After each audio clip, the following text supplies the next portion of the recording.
Bulletin की शुरुआत करेंगे देश को दहला देने वाले श्रद्धा मर्डर मामले से, क्योंकि सूत्रों को मिली जानकारी के मुताबिक पुलिस को आफताब की श्रद्धा के अलावा कई महिला मित्रों से दोस्ती की जानकारी मिली है। इतना ही नहीं, जांच में सामने आया है कि वो पिछले कुछ समय से कई सिम का इस्तेमाल कर चुका है। ज्यादातर महिलाएं उसके संपर्क में डेटिंग ऐप से आई थी। श्रद्धा की हत्या के बाद अपना पुराना मोबाइल फोन आरोपी ने OLX पर बेच दिया था। पुलिस इस फोन को रिकवर करने की कोशिश में है। इस नए खुलासे पर हम सीधे अपने संवाददाता का रुख करेंगे, लेकिन इससे पहले आपको दिखाते हैं ये रिपोर्ट जो बताती है कि कैसे पुलिस को इस केस में अब तक क्या कुछ जानकारी मिली है और क्या नहीं।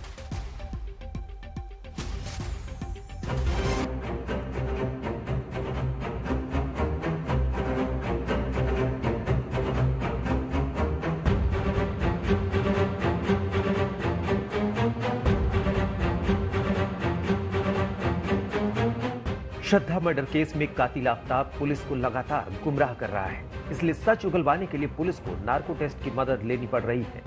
पुलिस को सबूत जुटाने में ज्यादा मशक्कत करनी पड़ रही है, क्योंकि वारदात 6 महीने पहले अंजाम दी गई थी और इन 6 महीनों में यमुना में काफी पानी बह चुका है।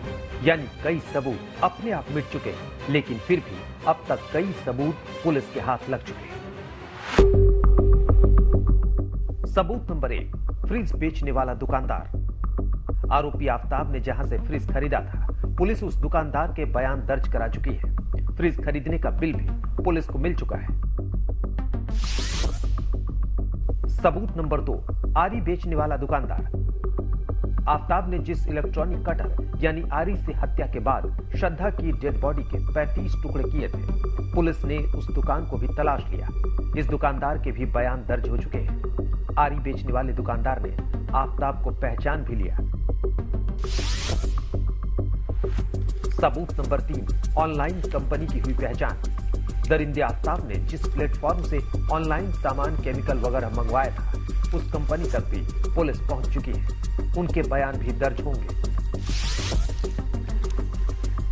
सबूत नंबर 4, श्रद्धा के पिता के गंभीर आरोप। पुलिस श्रद्धा के पिता के बयान भी दर्ज करा चुकी है, जिसमें उन्होंने आफताब पर श्रद्धा को कई बार पीटने का आरोप लगाया था। साथ ही श्रद्धा के आफताब के साथ ही रहने की पुष्टि भी हो चुकी है। सबूत नंबर 5, पुलिस मेहरौली के उस फ्लैट में रहने वाले लोगों के बयान भी दर्ज करा चुकी है, जहां उसकी हत्या की गई। इसके अलावा श्रद्धा के दोस्तों के बयान भी लिए जा चुके हैं। सबूत नंबर 6, आफताब के डॉक्टर के बयान दर्ज। बॉडी काटने के दौरान आफताब के हाथ में चोट लगी थी, जिसका इलाज उसने डॉक्टर अनिल सिंह से करवाया था। डॉक्टर के बयान भी दर्ज हो चुके हैं, जिसमें उन्होंने आफताब की पहचान भी कर ली है। सबूत नंबर 7, जंगल से 13 हड्डियां मिल चुकी। दिल्ली के छतरपुर जंगल से करीब 13 हड्डियां पुलिस के हाथ लग चुकी हैं, जिन्हें FSL भेजा गया है। साथ ही DNA सैंपलिंग के लिए श्रद्धा के पिता का DNA भी लिया जा चुका है, जिससे इस बात की पुष्टि हो जाएगी कि बरामद हड्डियां श्रद्धा की ही है या नहीं। सबूत नंबर 8, श्रद्धा के मोबाइल की कॉल डिटेल। मुंबई और दिल्ली पुलिस को आफताब ने शुरुआती पूछताछ में बार बार बताया कि श्रद्धा दिल्ली वाले फ्लैट को छोड़कर जा चुकी थी, लेकिन श्रद्धा की कॉल डिटेल के मुताबिक उसके मोबाइल की लास्ट लोकेशन दिल्ली के छतरपुर में ही आ रही थी। सबूत नंबर 9, मर्डर के बाद श्रद्धा के खाते से पैसे ट्रांसफर। पुलिस को एक अहम सुराग ये भी मिला है कि श्रद्धा की हत्या के बाद उसके बैंक अकाउंट से आफताब ने 54,000 रुपए अपने अकाउंट में ट्रांसफर किए थे। सबूत नंबर 10, श्रद्धा के मोबाइल की लास्ट लोकेशन। जब शातिर आफताब ने श्रद्धा के अकाउंट से पैसे ट्रांसफर किए थे, इसी दौरान उसने OTP के लिए कुछ देर के लिए श्रद्धा के मोबाइल को ऑन किया था, जिसकी लास्ट लोकेशन मेहरौली में थी। लेकिन अभी भी कई ऐसे सबूत हैं जिनकी तलाश पुलिस शिद्दत से कर रही है। वारदात में इस्तेमाल हथियार अभी तक बरामद नहीं हुआ है। आफताब ने बताया कि उसने MCD की कूड़ा उठाने वाली गाड़ी में फेंक दिया था। श्रद्धा का मोबाइल फोन अब तक बरामद नहीं हुआ है। वारदात के वक्त आफताब और श्रद्धा के कपड़े भी बरामद नहीं हुए। फॉरेंसिक रिपोर्ट अभी तक नहीं मिली है। फ्रिज से खून का कोई धब्बा नहीं मिला है। एफएसएल की जांच जारी है। कोई भी सीसीटीवी फुटेज नहीं मिला है, क्योंकि वारदात को 6 महीने पहले अंजाम दिया गया था। ज्यादातर कैमरों का इतना बैकअप नहीं रखा जाता। पुलिस श्रद्धा से मिलने जुलने वाले लोगों की पड़ताल भी कर रही है। कुल मिलाकर कातिल आफताब के खिलाफ पुलिस को अभी भी कई अहम सबूत जुटाने में काफी पसीना बहाना पड़ रहा है। हिमांशु मिश्रा के साथ अरविंद ओझा, दिल्ली आज तक। मेरठ थाने के बाहर से मेरे सहयोगी हिमांशु मिश्रा इस वक्त तमाम जानकारी के साथ जुड़े हैं। हिमांशु, देखिए, अब सबसे बड़ा सवाल आफताब के और श्रद्धा के रिलेशनशिप को लेकर टिक गया है। क्या आफताब का मोटिव श्रद्धा को मारना इसलिए था क्योंकि उसकी अन्य महिला मित्रों से पहचान थी, उनसे वो डेटिंग एप्स पर मिल रहा था?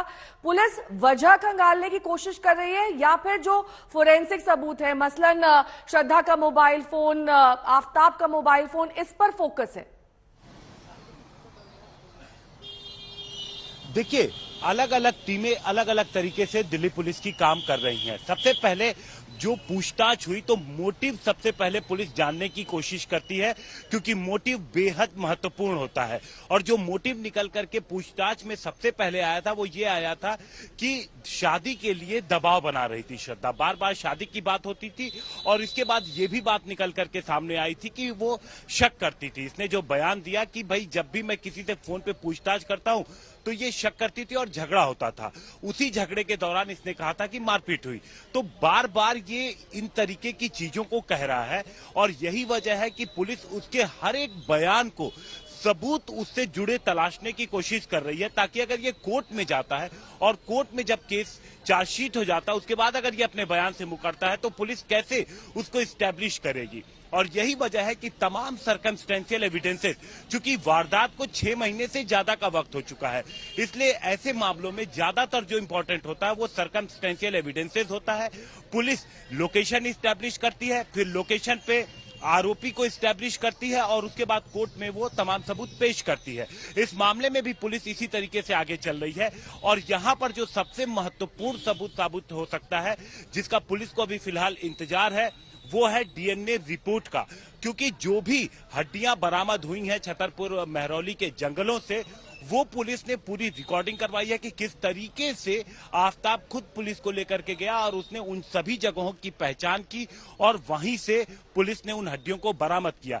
लेकिन अभी उसमें अड़चन यह है कि सबसे पहले तो ये फॉरेंसिक रिपोर्ट आनी है अभी कि वो मानव अंग है जो पुलिस ने बरामद किया, और उसके बाद चूंकि इनके पिता का डीएनए सैंपल लिया जा चुका है कि डीएनए की फिर उससे मिलान किया जाएगा। और अगर वो श्रद्धा के बॉडी पार्ट्स निकलते हैं तो ये पुलिस के लिए एक बेहद अहम सुराग होगा, क्योंकि घर से पुलिस को कुछ खास हासिल नहीं हुआ है, लेकिन पुलिस को कुछ वहां से भी कुछ फॉरेंसिक एक्सपर्ट ने कुछ चीजें उठाई हैं और उनको भी स्टैब्लिश करने की कोशिश की जा रही है पुलिस की तरफ से। तो लगातार कोशिशें जारी हैं। आज रिमांड पूरी हो रही है। रिमांड के बाद यहीं इसी थाने में आप देखिए नेहा, उसे रखा गया। लगातार महरौली थाने में उससे पूछताछ हुई है और इसके बाद आज उसे जब कोर्ट में पेश करेंगे तो पूरी उम्मीद है कि पुलिस आगे रिमांड की मांग करेगी, क्योंकि अभी कई सारी चीजें बरामद करना बाकी है, जिसमें श्रद्धा का मोबाइल फोन, कपड़े, हथियार, ये 3 महत्वपूर्ण चीज है। और इसके अलावा वो फोन जो खुद ये इस्तेमाल करता था श्रद्धा की दोस्ती के समय, वो फोन भी जो खुद इसका है आफताब का, वो फोन भी पुलिस रिकवर करने की कोशिश कर रही है। तो ये तमाम चीजें हैं जो अभी रिकवर होनी बाकी है। तो उम्मीद है कि पुलिस आगे की रिमांड की मांग करेगी। नेहा, ठीक है हिमांशु, बहुत बहुत शुक्रिया इस तमाम जानकारी के लिए आपका।